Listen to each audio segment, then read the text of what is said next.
So, ayun na nga mga madlang person. Ngayong araw ay Biyernes. At itong nanay ko pala, umalis siya. No, pumunta pala siya ng Maka na hindi ko alam. Gumawa lang siya ng almusal. Gumawa lang siya ng almusal para sa asawa niya at umalis na siya. Hindi ko alam. Nagtataka ako kanina pagising ko, paglabas ko, pagpunta ko doon sa sala, kumakain na yung asawa niya. Napakaaga pa. Alas 9:30 pa lang kumakain na yung asawa niya. Tapos mag-isa lang siya doon sa sala. Tapos walang ano ba, walang imik, tahimik ang buong bahay. Tas natapos na akong maglinis ng dalawang CR.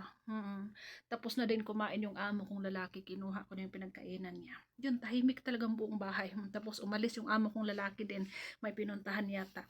Tapos, ano na, walang pasabi yung amo ko na aalis pala siya, oo. Wala talaga.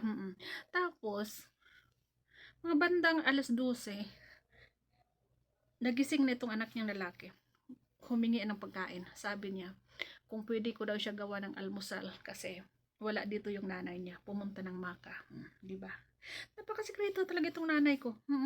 Kahit na magsabi man lang siya na, hoy, aalis ako ngayon ha. Ikaw muna bahala dito sa aking mga anak or asawa. Wala talaga. Walang pasabi. Oo, basta lang siya umalis. Eh, awkward pa naman. Gumagalaw ka ng puro lalaki yung mga kasama mo.